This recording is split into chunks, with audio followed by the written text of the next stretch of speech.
चूंकि हमारे सामने बैठे हुए हैं चंद्रशेखर आजाद और उनकी भी लंबी लंबी मूछें हैं, तो आजाद साहब स्वागत है कार्यक्रम में।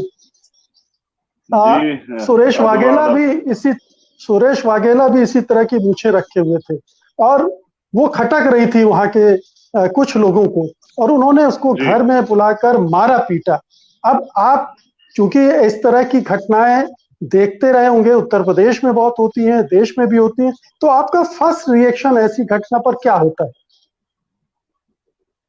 अगर आप फर्स्ट रिएक्शन की बात करेंगे तो मुझे ये महसूस होता है कि आज भी जो है गैर बराबरी और भेदभाव, छुआछूत जो है, और वो मानसिक रोगियों वाली जो बीमारी, वो अभी भी जुगी तो लगता है कि उसमें आज भी आजाद भारत में, और जहां भारत के वैज्ञानिक जो है चांद पर चले गए, वहां कुछ लोग अभी जो हैं फिर भी मानसिक रूप से इतने बीमार हैं जो इस तरह की चीजों से माहौल खराब करने का प्रयास करते हैं। फिर वो अभी भी एक संदेश जो है, जातिगत संदेश, पूरी कम्युनिटी को देना चाहते हैं कि भाई ये काम तुम्हें हम नहीं करने देंगे। तो ये मैं इसकी निंदा और ये सब चीजें ये रहता है, मगर मैं चाहता हूँ कि निंदा से ज्यादा जो है ना, ऐसे मामलों पे कठोर कार्रवाई होनी चाहिए। भविष्य में कोई ऐसा करने से पहले कोई 50 बार सोचे। तो ये एक ठोस कठोर कार्रवाई जो है, जो जिसका आधार भी है, जी और वो होनी चाहिए कि बहुत सारे लोगों को सीख मिले। तो ये तो मेरा फर्स्ट रिएक्शन है। जी। SC/ST एक्ट के तहत जिन लोगों ने पिटाई की थी उनके खिलाफ कार्रवाई तो हुई है, लेकिन इस तरह की जी कार्रवाई हम देख रहे हैं कि उस समय दबाव में, जन दबाव में की जाती है, लेकिन आगे चल के ढिलाई बरती जाती है और उनको सजा भी नहीं हो पाती है। इसलिए जी हौसले बढ़ते चले जाते हैं ऐसे लोगों के। तो एक जी तो जी ये जो आपने दंड की बात की, वो चूंकि हमारी न्याय व्यवस्था भी उसी पूर्वाग्रह, दुराग्रह और जिस मानसिक बीमारी की बात कर रहे हैं उससे ग्रस्त है, इसलिए ये नहीं हो पाता है। तो एक तरह की घुटन इस समाज में है, दलितों में, कि हमें न्याय नहीं मिल पाता है। जी बिल्कुल है। और क्योंकि बहुत सारे ऐसे मामले हैं, आप आज की बात कर रहे हैं, मगर ये 3 साल पहले भी लगभग जो है ना, ऐसी एक और घटना गुजरात में घटी थी, और ये घटती रहती है। बस जगह बदलती है, पीड़ित का नाम बदलता है, लेकिन ये मानसिक रोगियों की जो है ना सोच नहीं बदलती। और वो बेसिकली क्या है ना, वो एक वही वर्ग है जो लगातार जो इलेक्शन के समय जो है ना, इन दलितों को हिंदू होने पे गर्व करता है, और इलेक्शन के बाद जो है इनको पीट पीट के जो है पूरे सामाजिक रूप से संदेश देता है कि हम उच्च जाति के लोग हैं और आप निम्न जाति के। अगर आप मुझसे सुनना चाहेंगे मुकेश भाई, तो मैं आपसे पूर्ण जिम्मेदारी से कहता हूं कि देखिए, भारत में संविधान है। ये आजाद भारत है, ये वो भारत नहीं है जिसमें अछूतों को, शूद्रों को, दलितों को, महिलाओं को अधिकार नहीं थे। हाँ, अब बराबर के अधिकार हैं और हर व्यक्ति को अधिकार है। और भारतीय कॉन्स्टिट्यूशन के लिए मैं कहना चाहता हूँ कि देखिए, जब से भारतीय कॉन्स्टिट्यूशन लागू हुआ है, वो उसके पे बात चल रही है कि वो इम्प्लीमेंट हो रहा है, नहीं हो रहा है। बाबा साहब अम्बेडकर कहते थे कि गुलामी के 100 साल से बेहतर है आजादी का, स्वाभिमान सम्मान का एक दिन। वो कहते थे कि 100 दिन बकरे की तरह जीने से अच्छा है एक दिन शेर की तरह जिए। ये कचोटता है और ये जुल्म जी जाति, क्योंकि हम लोग सामाजिक लोग हैं। तो पूरे देश में या दुनिया में कहीं भी जब किसी वंचित वर्ग के व्यक्ति पे, किसी पे भी बिना उसकी गलती के इस तरह का सामाजिक अपमान जाता है, तो ये जो पूर्वाग्रह है, ये जी उसकी भेंट चढ़ता है। उसका खामियाजा जो है ना, फिर आंदोलन होते हैं, बहुत सारी चीजें होती हैं। अब मैं आपका ध्यान आकर्षित करता हूँ 2-3 चीजों पे। सोचिए जी कि अगर विपक्ष में या इसके अगेंस्ट जो क्रिया की प्रतिक्रिया होती है, तो अगर दलित समाज के लोग कुछ कर देंगे, तो फिर ये आएगा कि दलित वायलेंस कर रहे हैं। और मुझे ऐसा लगता है कि ये ऐसा वायलेंस जो है, जब आदमी अपने अधिकारों के लिए लड़ेगा, क्योंकि कॉन्स्टिट्यूशन सेल्फ डिफेंस की आजादी देता है, तो फिर ये वायलेंस जो है मेरे सही है। जब आप अपने स्वाभिमान कर पा रहे हैं, तो जबकि कॉन्स्टिट्यूशन ने दिया है। पहली चीज तो ये है जी कि भारतीय संविधान को लोगों ने पढ़ा ही नहीं। ये आज भी कुछ लोग जो हैं 50 से पहले का जो संविधान था मनुस्मृति, उसके अनुसार चल रहे हैं। ये सोच भी वही संविधान है कि भाई इनको अगर पीट दोगे तो ये तो अच्छी बात है, इस पे तो अन्याय, इस पे कोई दंड नहीं मिलेगा। लेकिन जैसा आपने कहा कि भाई न्याय नहीं मिलता, तो इसका खामियाजा भी जो है भुगतना पड़ रहा है, क्योंकि कोर्ट में भी जो है कॉलोजियम सिस्टम है, वहां तो एक हो सकता है, लेकिन सुप्रीम कोर्ट का जज बनने के लिए तो नहीं होगा। तो मुझे लगता है कि भागीदारी का मामला है, वो भागीदारी के मामले के बिना जो है ये सब चीजें हो रही हैं। जी और इस पे जो है ना एक कड़ा कानून SC/ST एक्ट है। SC/ST एक्ट के एवज में रोज मीडिया के लोग चलाते हैं कि ये इसका दुरुपयोग होता है, लेकिन इसका सदुपयोग भी तो नहीं हो रहा है, क्योंकि पुलिस तो उसी सोच की बैठी है, सरकार की सोच की, और अपराधी तो अपराध लगातार कर रहे हैं। तो इसका इससे क्या फर्क पड़ रहा है? अब तो ये है कि सुप्रीम कोर्ट का ऑर्डर है कि तत्काल जो है SC/ST एक्ट में मुकदमा दर्ज हो, गिरफ्तारी हो, लेकिन अगर आप जाओगे पुलिस के पास तो वो 60 दिन कहेंगे कि अभी तो हम जांच। तो SC/ST एक्ट से तो सामान्य मुकदमे अच्छे हैं, कम से कम उनमें जो है जांच के नाम पे अपराधियों को बख्शा छोड़ा तो नहीं जाता। तो SC/ST एक्ट हो या कोई भी कानून हो, लेकिन जब तक वो लागू नहीं होगा तो उससे कोई न्याय नहीं मिलने वाला। जी चंद्रशेखर जी, आपने कहा कि ये मनोरोगी है, मानसिक रोग है, लेकिन मैं इसे मानसिक रोग से ज्यादा ये मानता हूं कि ये वर्चस्व की लड़ाई है। ऊंची जातियों को लगता है कि हमारे सामने अगर दलित लोग खड़े होंगे, अच्छे से रहने लगेंगे, अच्छे से काम करेंगे, तो हमारा जो पकड़ है समाज में वो टूट रही है।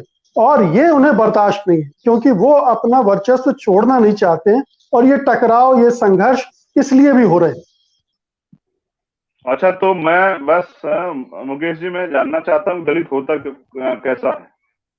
क्या वो दलित जिसको मतलब उसके बाल ऐसे बिखरे हुए हों, उसके कपड़े फटे हुए हों, और उसको दाढ़ी मूछें ना हो, और वो क्या नाम फटी हुई चप्पल में, और किसी साहूकार जमींदार के घर के बाहर जो बैठा होता है, रोटी जिसको फेंक कर दी जाती है, जिसको पानी जो है वो लोटे से ऊपर से पिलाया जाता है, क्या उस दलित की बात आप तो नहीं कर रहे कि वो उस तरह के दलित की कल्पना जो है आज के समाज के लोग कर रहे हैं? बिल्कुल, वो आप चाहते यही हैं कि इसी तरह के रहे लोग। देखिए सर, मैं असल में ना, मुझे ऊपर से इंस्ट्रक्शन है हमारी टीम की तरफ से, ऐसा नहीं करना है कहीं। जी ये एक देखिए। कड़वी सच्चाई है।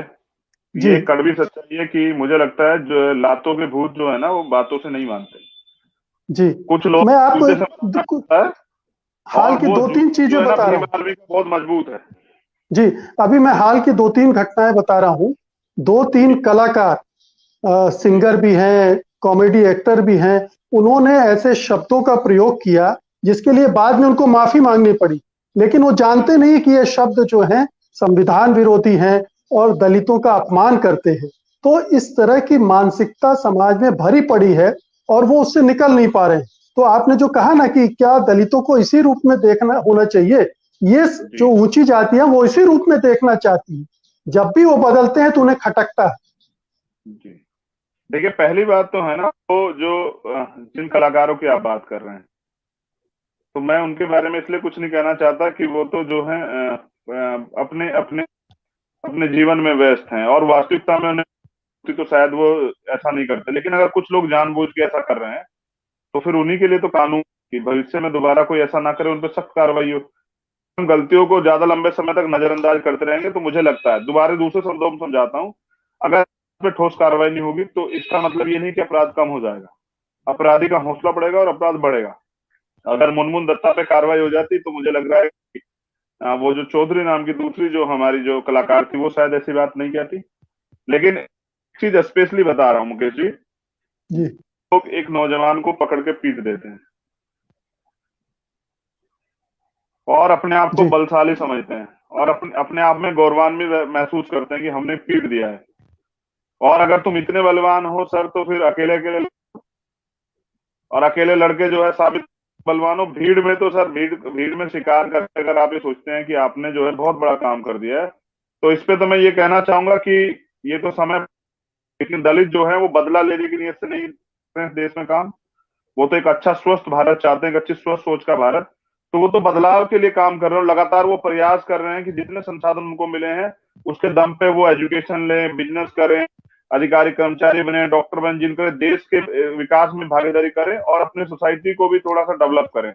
इकोनॉमिक जो जी है सशक्तिकरण की तरफ वो लोग बढ़ रहे हैं, और वो प्रयास कर रहे हैं। वो अपनी सोशल जो लंबे समय से, जिसको दूर सरकार ने नहीं किया, जिसको सरकार ने बिल्कुल दूर नहीं किया, उनकी आर्थिक स्थिति बदलने के लिए सरकार ने कोई इतना ठोस कदम नहीं उठाया। मैं तो जानता हूं, जो पैसा उनके नाम का आता है वो पैसा पता बहुत सारी जगह लगता है, या वो पैसा वापस चला जाता है, उनके पे खर्च नहीं होता है। तो क्योंकि वो नहीं चाहते ना। अच्छा सोचिए, जो लोग दलितों के चेहरे पे मुंह से नहीं देखना चाहते, दलित समाज को उसके बराबर के अधिकार दे? क्या वो सूरज वाघेला को वो चेयर पे बैठ उसको अधिकार उसको उसके साथ जो है बैठ के काम करना पसंद करेंगे?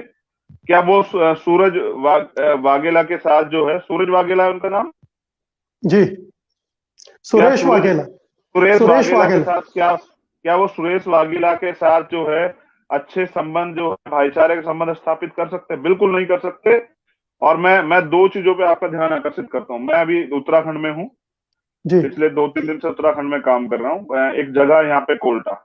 बस मैं आपका ध्यान इसलिए आकर्षित कर रहा हूँ कि सत्यहिंदी.com जो इसके फॉलोवर्स हैं और जो इसको सुनने वाले लोग हैं वो बहुत इंटेलेक्चुअल लोग हैं और उनको देश में क्या क्या होता है वो पता होना चाहिए। मैं उत्तराखंड में था, एक यहाँ कोल्टा हत्याकांड के नाम की घटना है। हुआ ये था, डोला पालकी, मतलब दलित जो है अछूत पालकी से नहीं जा सकता था।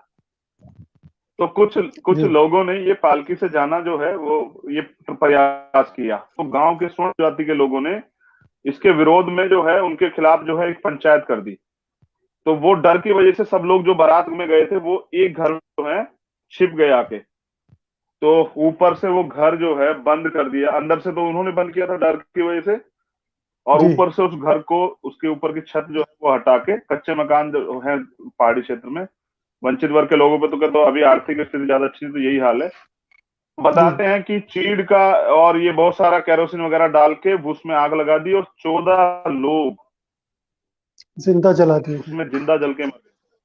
3 दिन तक किसी ने उस लाश को भी नहीं बाहर निकाला। उस समय की वहां से आवाज उठाई, कुछ लोगों ने प्रयास किया, तब जाके लोकल प्रशासन ने, तब जाके 3 दिन बाद वो शव बाहर निकाले। हम किससे न्याय मांगे? इस प्रशासन से जो सरकार का गुलाम है, इस एडमिनिस्ट्रेशन जो सरकार का गुलाम है, किससे न्याय मांगे? कौन सा आयोग? आयोग में आज आप हालात देख लीजिए, आयोग को तो पावर ही नहीं है, एसएसटी आयोग को। वो तो जो है सिर्फ और सिर्फ इन्होंने कुछ पद बना रखे हैं दलितों को खुश करने के लिए। आयोग को इतनी पावर नहीं है कि अधिकारी कर्मचारी को सस्पेंड कर दें। तो यहाँ दलित जो है इन मानसिक रोगियों के अत्याचार का शिकार हो रहा है और वो अपनी हक के लिए बात करने जाता है तो फिर वो नक्सली, माओवादी और तमाम तरह की वायलेंस और तमाम तरह का वो चंद्रशेखर और पता नहीं क्या क्या उसको करके इसको जेल में डाला जाता है, उस पर रासुका लगाई जाती है अन्याय के नाम पे उसके परिवार को। एक और मामला सर, आपने अगर सुना हो मुकेश जी, कल ही मुझे किसी एक बहन ने ट्वीट किया कि मेरा नाम ये है और मैं ब्राह्मण जाति से हूँ और मैंने एक चमार जाति के लड़के शादी की है और मेरे पिताजी और पुलिस मिलके जो है ना, उन्होंने मुकदमा दिया, हम लोग बालिग हैं, हम भैया साथ रहना चाहते हैं, लेकिन उन्होंने मुकदमा दर्ज कर दिया है। और वो उस बच्ची का बयान था, ऑन रिकॉर्ड है मेरे पास, भैया पुलिस उनके साथ मिली हुई है, पुलिस किसी तरह से हमें वहां ले जाना चाहती है और अगर हम वहां जाएंगे तो हमारी हत्या हो जाएगी। हम आजाद भारत में सर 71 साल हो गए हैं। एक पढ़ी लिखी और जो बाल बेटी है, बहन है, वो अपने लिए वर नहीं चुन सकती। और हम यहाँ कहते हैं कि देश में तो दलितों पे कहाँ अत्याचार हो, तो यहाँ समानता है, यहाँ तो सब अच्छा है, यहाँ कुछ भी अच्छा नहीं। अगर हम आज सुरक्षित हैं तो अपने दम पे सुरक्षित हैं, ना कि सरकार की दया पे। और मैं पिछले, आप देखिए अभी एक मामला आपके संज्ञान में होगा सर कि इसमें राजस्थान में बस प्रदेश के नाम बदल रहे हैं। मैं उत्तराखंड गया अभी, अब एक 70 साल में पहली कोई दूल्हा जो है घोड़ी चढ़ा सर, आजाद भारत में हम, और भाईचारा और तमाम चीजों पे बात होती है। वो क्योंकि वो इसलिए चढ़ा क्योंकि भीम आर्मी से जुड़ा लड़का, वो आजाद समाज पार्टी से जुड़ा और उसको लगा कि नहीं, मैं स्वाभिमान के साथ समझौता नहीं, रोटी की लड़ाई नहीं है सर, रोटी के बिना आदमी रह सकता लेकिन अपमानित होकर नहीं जी सकता। सुरेश वाघेला का अपमान हुआ है, अभी तक वो आरोपी गिरफ्तार नहीं हुए सर। और अगर जाऊंगा गुजरात तो फिर गुजरात में जो होगा उसकी जिम्मेदारी सरकार की होगी, और सरकार जो है मजबूर कर रही है ना सर लगातार ये करके। और यही तो है ना, तो वो गुजरात मॉडल है जिसको मोदी में दिखाते हैं कि हम वही मनुस्मृति वाला भारत जो है गुजरात में बनाए हुए हैं। और अगर यही भारत आप पूरे देश में चाहते हैं आरएसएस के लोगों, तो सत्ता में बने रहो, झूठ वूठ बोल के और तमाम तरह चीजें करके सत्ता में स्थापित रहो, लोगों को बेवकूफ बना। जी, आपने सही बात उठाई है कि गुजरात मॉडल की बात होती है, हिंदुत्व की प्रयोगशाला कहा जाता है उसको, और वहाँ बहुत ज्यादा इस तरह के मामले बहुत आते हैं। हर हफ्ते 2 हफ्ते में एक मामला वहां से आता है। फिर हिंदुत्व की दूसरी प्रयोगशाला आपका उत्तर प्रदेश बन गई है, जहां हाथरस जैसे कांड होते रहते हैं। तो यहाँ सभी बीजेपी के शासन वाले राज्यों में इस तरह के दलितों के अत्याचार, दलितों पर अत्याचार और बढ़ गए हैं। तो ये क्या है, क्या हौसले बढ़ गए ऊंची जातियों के कि अब तो हमारा राज आ गया, हम जैसा चाहे कर सकते हैं? सर ये लोकतंत्र का राज, आज सत्ता उनके पास है, कल नहीं रहेगी। तो फिर क्या उनका उनको उनको क्या उन पर शोषण होना शुरू हो जाएगा? नहीं। मुझे ये लगता है कि ये सोच जो है ना, ये सोच खत्म होनी चाहिए। और अगर अगर आज भी हम प्रगतिशील भारत की बात करते हैं या हम प्रगतिशील सोच की बात करते हैं, हम प्रोग्रेसिव तबके की बात करते हैं, तो वो प्रोग्रेसिव तबका कहाँ है? मैंने देखा सर ना, एक बार अभी किसी प्रदेश में एक हथनी के साथ कुछ हुआ, एक हाथी जो पशु जो है हमारा, उसके शायद किसने छेड़खानी किया, उसको जो है को पटाखा वटाखा दिया, तो उसके जी। घर में जो जो बच्चा था उसकी सर बहुत दुखद है। मैं हम्म। बहुत निंदा करता हूँ ऐसे लोगों के विभत्स, सख्त। नृशंस, नृशंस है लेकिन जी। आप समझ रहे हैं, इससे बड़े बड़े हत्याकांड यहाँ हुए, लेकिन तबका चुप हो जाता है एकदम। जो है वो जो लोग रोज ही बता रहे, कहाँ कहाँ इस देश जातिवाद है, कहाँ यहाँ तो बस आरक्षण चाहिए वो रहा है, वो लोग एकदम चुप हो जाते हैं। यहाँ रणवीर सेना ने 50 लोगों की एक दिन में हत्या की थी सर, गुजरात उसमें बिहार में। बिहार में जी। और को बच्चे निकाल के जो मतलब पीठ चीर के महिलाओं के और उनको तलवार की नोक पे। और लोअर जुडिशरी जहां रिप्रेजेंटेशन है, एफर्मेटिव एक्ट है, जहां मतलब S C S T OBC minority के भी जज हैं, तो वहां से उनको सजा होती है, सुप्रीम हाई कोर्ट से वो बरी हो जाते हैं। 51 लोगों के नरसंहार के आरोपी कौन है, ना पुलिस को पता लगा, ना एडमिनिस्ट्रेशन को, ना सीआई को, ना ही कोर्ट को। तो हम यहाँ इस देश में, मैं अभी यूएनओ भी गया था, सरकार ने मेरी उस स्पीच को किसी भी कीमत पे यूएनओ में नहीं चलने दिया।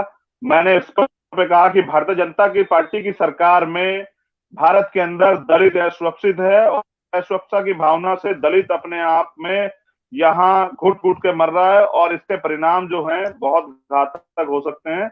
मैं चाहता हूं, क्योंकि यूएनओ का मेंबर है भारत, तो यूएनओ जो है इस पे संज्ञान लें कि दलितों की इतनी बदतर स्थिति के लिए ये सरकार जिम्मेदार है। और क्राइम रेट कितना बढ़ गया है, बोल नहीं सकते आप, जी। अभिव्यक्ति की आजादी खत्म हो चुकी जी है। उत्तर प्रदेश में आप देखिए, चंद्रशेखर जी। तो आपकी याद ही है ना, उस डीएम को सम्मानित किया जी जाता है जो डीएम धमकाता है उसे, वो उसको नहीं हटाते हैं, बिल्कुल नहीं हटाते। तो ये ऊंची जाति के गौरव के नाम पे दलितों की हत्या नहीं चलेगी सर।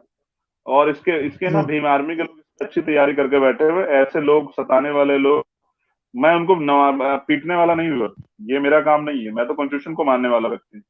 लेकिन हाँ, मैं जी। उनको जेल में जरूर भिजवाऊंगा और उनको उचित दिलवाने के लिए अच्छी पैरवी करूंगा, मैं इसके लिए तैयार। जी चंद्रशेखर जी, हम देखते हैं अमेरिका में जब एक अश्वेत को बुरी तरह से मारा जाता है, मार डाला जाता है पुलिस के द्वारा, तो अमेरिका में जी इतना जी हंगामा होता है, दुनिया भर में हंगामा होता है, और भारत के भी एक वर्ग उस पर उबल पड़ता है। लेकिन रोज जी हमारे देश में ये घटनाएं होती हैं, यहाँ पर उबाल नहीं आता है, क्यों? सर, उबाल इसलिए आता ना कि हमें दुनिया में साबित करना है कि हम प्रोग्रेसिव तबका है। हम भारत में बदलाव नहीं चाहते हैं, बल्कि बेसिकली हम अपने घर में बदलाव नहीं चाहते, और हम बाहर दुनिया में ये भी दिखाना चाहते हैं कि हम एक अच्छी सोच लेके काम कर रहे हैं। हम नमस्ते ट्रंप करा के यहाँ ये बताना चाहते हैं कि नहीं सर, आइए आप हमारे देश में देखिए, हमारा देश कितना अच्छा है, हम दीवार लगा देंगे, आपको नहीं पता लगेगा कि दीवार के पीछे जो है यहाँ जानवरों की तरह लोग जी रहे हैं, हम इसको छिपाने का काम करेंगे। तो हम गलत चीजों में सर इन्वेस्टमेंट तो कर रहे हैं। हम एक उस सोच को देखिए, मैं एक चीज और मानता हूँ, ये जो शोषण है ये स्कूल में तो नहीं सिखाया जाता सर, बिल्कुल नहीं सिखाया जाता, ये जी। किसी कॉलेज में नहीं सिखाया जाता, ये जाति और ये सब चीजें कॉलेज और स्कूल में नहीं सिखाई जाती, लेकिन ये सिखाई कहाँ जाती है? पहली पाठशाला, पहले अध्यापक माँ बाप होते हैं, समाज होता है, जहां से बच्चा तैयार होता है। क्योंकि कुछ लोगों को नहीं बदलना है तो उन्होंने इस पर प्रयास नहीं किया। अगर हम अपने घर में कहें कि नहीं, कोई जातिवाद नहीं होता है, हमें जातिवाद नहीं बांधना है, भाईचारा बना के रखना है, सब लोग समान हैं, तो मुझे लगता है सर ये जब हमें घर से सिखाया जाएगा तो बाहर से कुछ नहीं सीखने वाले। लेकिन जब हमें घर से सिखाया जाएगा कि ये नीचे जाति के लोग हैं, ये नीचे जाति का मोहल्ला है, ये ऊंची जाति, हम ऊंची जाति के लोग हैं, इनके साथ खाना पीना नहीं है, इनके साथ बैठना नहीं है, इनको मंदिर में नहीं घुसने देना है, इनको अगर ये मूछे नहीं रखेंगे तो उनके साथ मारपीट करनी है, ये घोड़े चढ़ जाएंगे तो उनके साथ मारपीट करनी है। बहुत। और एक उड़ीसा में सर गया, एक बच्चे ने फूल तोड़ लिया था, जी जी जी। 40 परिवारों को सामूहिक बहिष्कार सहना पड़ा फूल तोड़ने पे। ये कौन सा भारत है?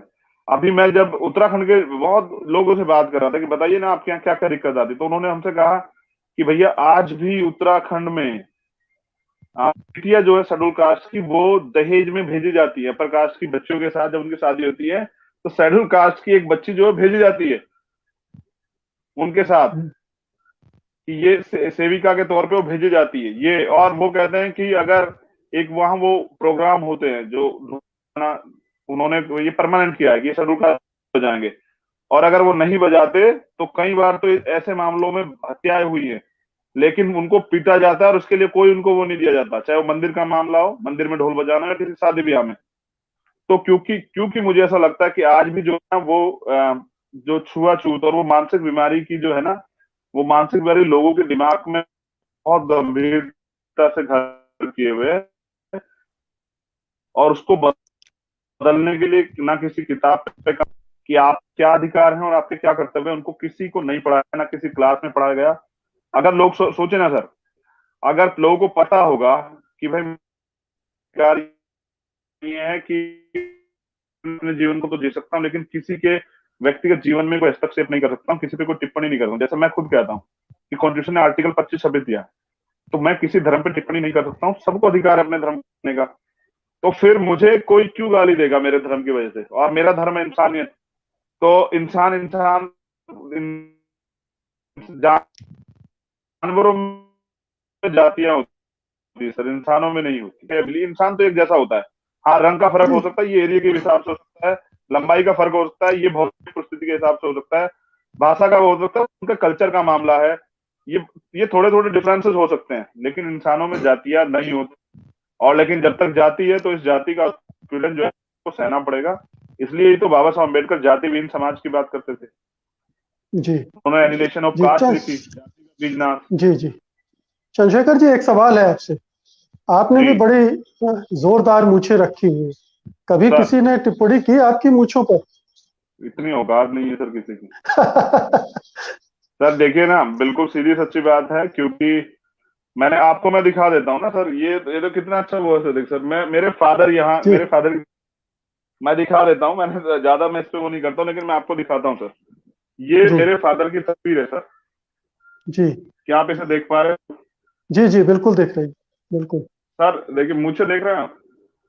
जी बिल्कुल मैं और करीब ले बिल्कुल। जाता हूँ सर।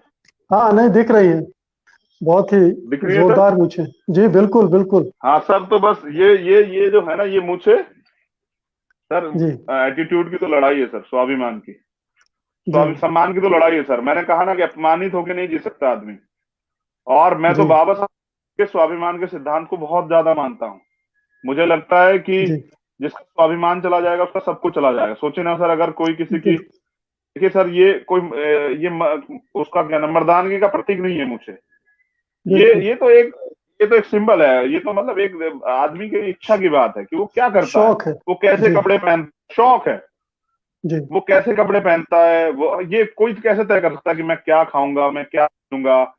अब मैं सर ये टिप्पणी तो नहीं करूंगा कि महिलाएं छोटे कपड़े पहन के क्यों आती है। बताइए ना सर, ये क्या सोच है कि जी रेप के लिए महिलाएं जिम्मेदार है, लड़कियां जिम्मेदार है, वो छोटे कपड़े पहनती है? अरे कर्म के अंधो, आप लोग जिम्मेदार हो, जो उन अपनी आंखों को देखो, वो हमारी बहन बेटियां तो है। जी तो ऐसे ऐसे मानसिक रोगियों का इलाज नहीं है सर। और जो ये आजाद भारत, इसमें तमाम तरह की चीजें हैं, लेकिन यहाँ आज है बहुत सारी जगह ऐसी है जहाँ मंदिर में घुसने पे, अभी उत्तराखंड में एक बोर्ड भी लगा था सर, उस पर लिखा हुआ था गैर हिंदुओं बिल्कुल। उत्तराखंड में आना वर्जित। जी किसी के बाप का नहीं है, किसी के जी बाप का नहीं है देश, ये सबका देश है। हर हर व्यक्ति, हर समाज, हर धर्म के व्यक्ति का खून शामिल है देश की आजादी की लड़ाई में। तो अगर बिल्कुल। सर चंद लोग, आरएसएस के चंद लोग, या फिर ये जिसको आप तथाकथित ऊंची जाति के लोग कह रहे हैं, अगर ये करने लगे ना सर, तो मुझे लगता है कि फिर चंद्रशेखर की भी मूछें जो है कट जाएंगी। जी यहाँ भारतीय संविधान, और जब तक संविधान है, किसी की माँ ने दूध नहीं पिया कि वो इस इस परंपरा को और ये तमाम तरह की ये जो उनकी छोटी सोच है इसको लागू कर सके, ऐसा नहीं हो सकता। जी। अब मुझे चंद्रशेखर जी, जी मैं एक बात और चंद्रशेखर कह जी। रहा हूँ सर, मैं तो बहुत जी समझाता हूँ, दलित समाज के लोगों में ये तमाम तरह की परेशानियों से बहुत आक्रोश। और मैं उनको हमेशा ये समझाता हूँ कि हम लोग बाबा साहब अम्बेडकर को मानने वाला, हम बुद्ध लोग हैं। तो हम सदगुरु रविदास जी महाराज, भगवान वाल्मीकि महाराज को, गुरु नानक देव को, संत को मानने वाले लोग हैं सर। हम मुंशी हरि प्रसाद टमटा जी को मानने वाले लोग हैं सर।